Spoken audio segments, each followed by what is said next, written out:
Pattie is the VP of Training and Development at Fogelman Management Group. She has been with Fogelman for 16 years. She is responsible for implementing and delivering Fogelman Management Group's training programs designed for all employees. She is currently on the NAAEI Advisory Board and an advanced instructor serving on the NAAEI faculty, where she guides the curriculum development with NAA. So thank you, Pattie, as well, for being here.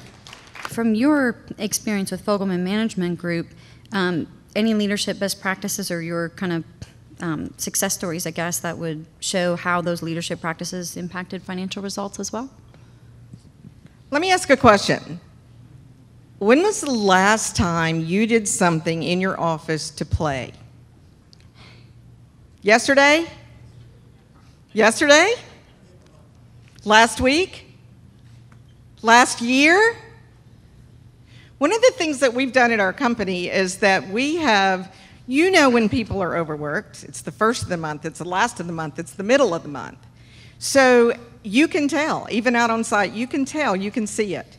So we have started to focus on working hard but playing hard as well. Our corporate office has a designated fund committee, and they are charged with at least once every other month coming up with something to do to play. Now, it doesn't have to be, I mean, I can tell you that we've had a tailgate party on the top of the garage. We did a mannequin challenge last week. We did the ice water challenge. We have done a lot of things. We went to the zoo. We've taken field trips. But these things don't have to be field trips. They can be 10 minutes. And all it takes is 10 minutes to raise the energy level of the people in the room. So if it is something like everybody get up and walk around the office 5 times, then all of a sudden you can see it. You can see the energy level raise. We came in one morning and there are 40 of us in the office and everybody had a little card on their desk and mine said, "Put Rick Fogelman's chair in the elevator." Well, you know, I looked around, everybody had a card, so I went and got Rick's chair and put it in the elevator. And somebody else says, "Page yourself on the intercom," over and over and over. And somebody else has said, you know, "Go give Mark Fogelman a hug." If you know Mark, he's not a big hugger. But so all of this happened, and it was budget season in about 30 minutes. And you could see something happen. Of course, there was laughter involved, and people talked about that for probably the next, I don't know, several weeks after that. So think about doing something in your company to play. We all work really, really, really hard. The other thing that I was talking to Jennifer about a second ago is that the buzzword, everybody's talking about onboarding. We're all thinking about it. Well, I read an article last week in an email I get from a group called TLNT, and it was talking about pre-boarding. So when you're talking about building value and the new associates that are going to come to work for you, start it from the day that you tell them that they're hired. There are so many things. You can get sort of past some of that boring stuff like the paperwork and the insurance forms and all that if you can do it before they even start.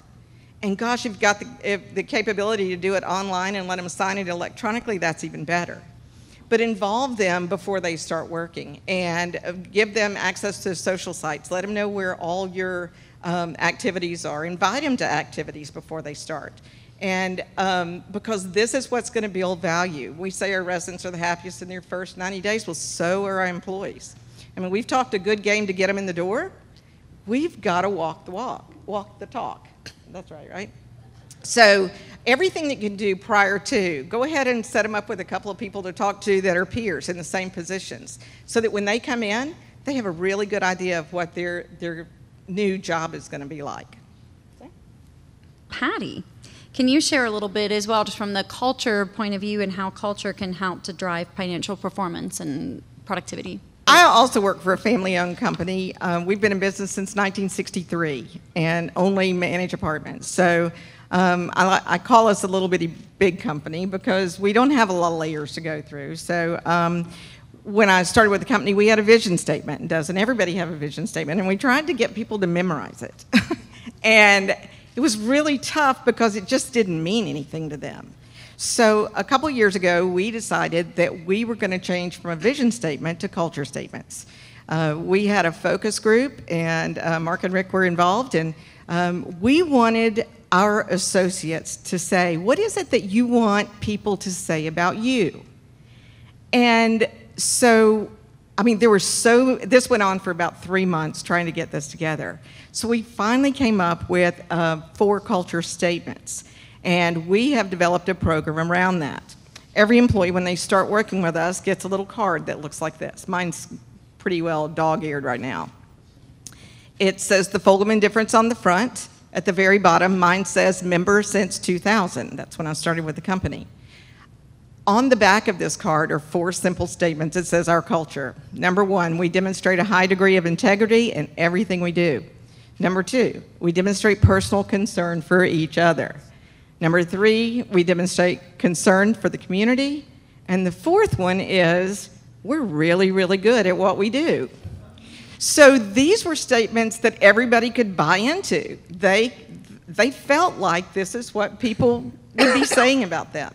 So we built our culture program around this, and we have RVPs may go on the properties and say, tell me one of the culture statements. And if they do, or even if they have their card, they'll give them a Starbucks gift certificate or whatever. We've built a recognition program around it. So if anyone exhibits somebody demonstrating any of those 4 statements, they have an email address they can send to us, and then we actually have nominees for a Fogelman Difference Award that somebody is going to win every quarter, and at the end of that, somebody gets to go to a conference.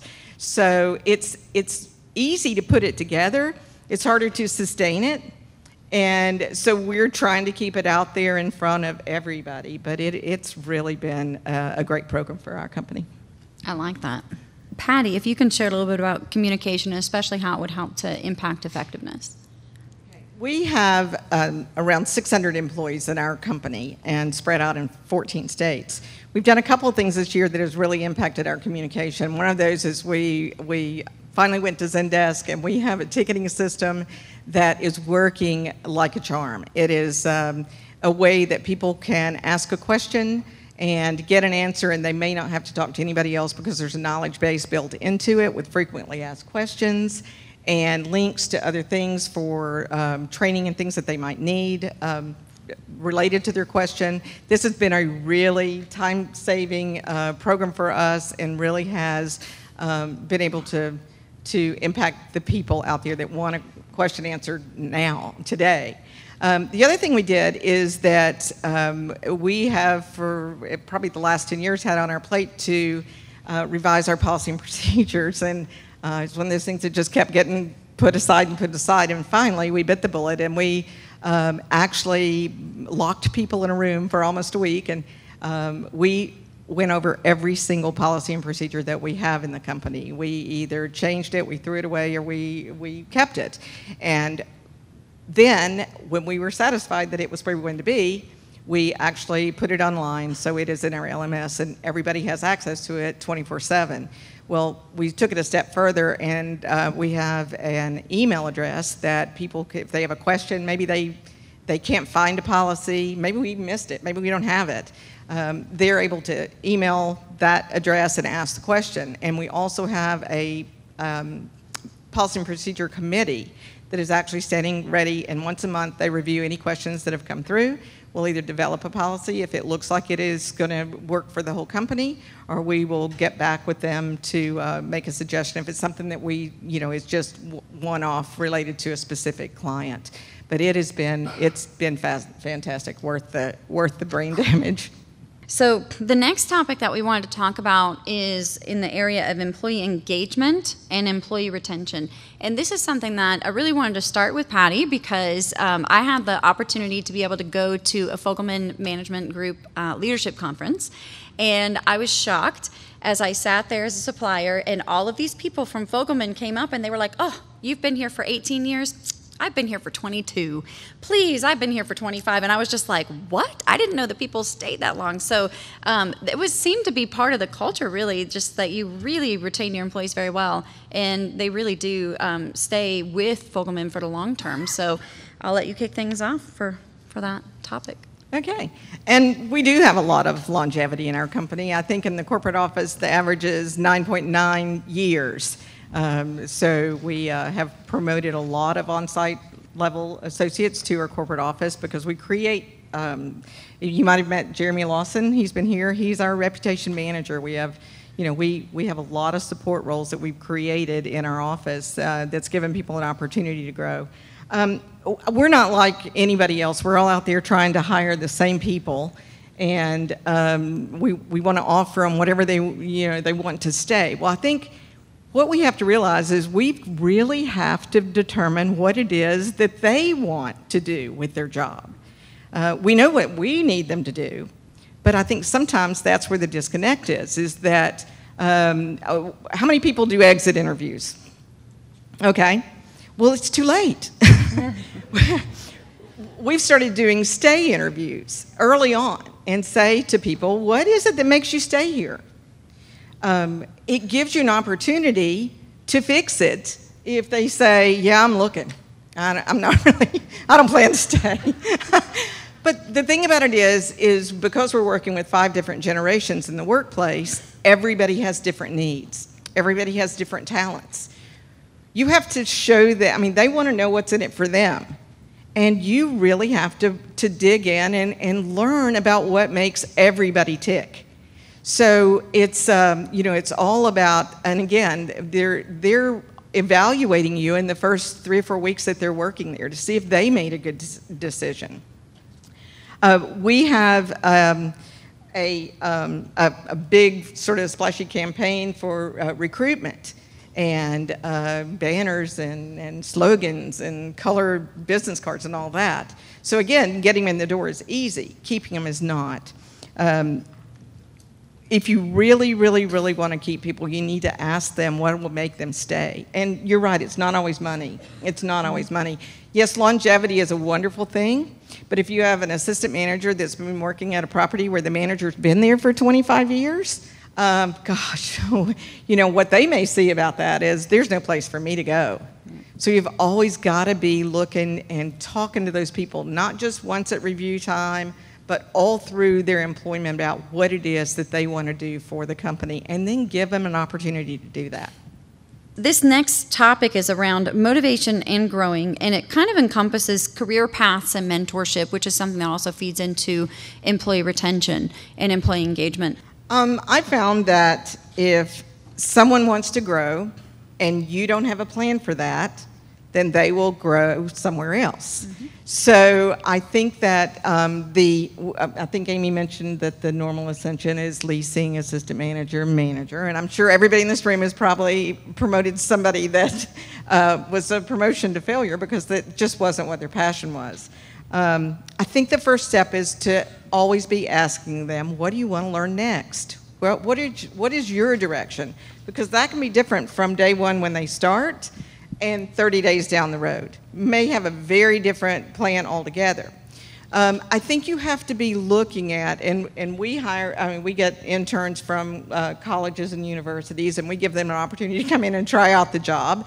Why not do the same for the people that are already working for us and have an internship? Because they may actually go try it out and figure out for themselves, yeah, this is not me, this is not my passion. The other thing I think that you have to do is think about what other opportunities do you have in your company. If you don't have another position for them to grow to, is there something else that you can offer them? We have due diligence projects, we have transitions, we love to look at our superstars who are just live and breathe things like iPad leasing or revenue management. And where they're really talented in those things, those are your best trainers you may ever have to use, but it also builds value and helps them grow along a path. I always think we need deeper bench strength in our company because, we want people poised to go to that next big thing. But I think we have to be the ones to give them those opportunities to try it out.